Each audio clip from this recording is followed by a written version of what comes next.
First Tennessee football practice is underway. Blake Toppmeyer with Mike Wilson of the Knoxville News-Sentinel. Our media viewing has come and gone. We saw about 20 minutes of practice today.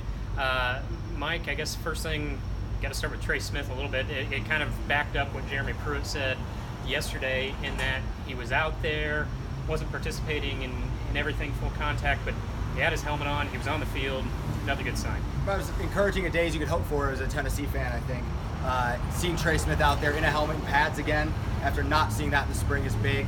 But again, I think that's an encouraging thing for the O-line as a whole. I think we kind of got a clearer picture of that group today. Brandon Kennedy jumping into the mix, and yeah, we got a bigger picture of that group, I think. Yeah, and along with Smith, JaJuan Jennings was out there with a helmet on. Chance Hall was out there as well. Again, kind of backing up what Pruitt said yesterday, and that they're going to be limited a little bit, but they're out there. They're not on the stationary bike on the sidelines. And you mentioned Brandon Kennedy sliding straight in at the center spot, and kind of like we thought, then that moves Ryan Johnson out to guard, and I think overall makes this line stronger because I thought Johnson was one of the better looking offensive linemen in the spring, so you still keep him out there, move him to guard, and then you get Kennedy out there with the first string as well.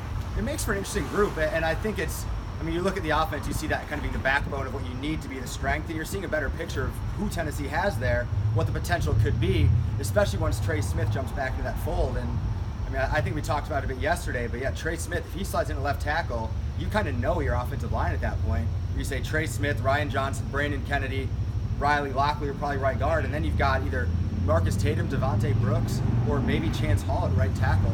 Through Richmond in that mix too. So you've got a lot of options all of a sudden. You can figure out who fits in there.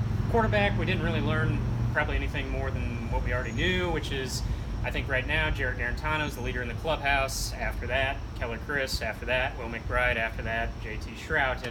And again, we saw not much routes on air. Didn't see him lined up against the defense. But overall, there's talk about this being a four-man competition. But the reality is, I think, so far there's a hierarchy. It's Garantano or Keller Chris at this point, and we'll see how things kind of navigate throughout camp.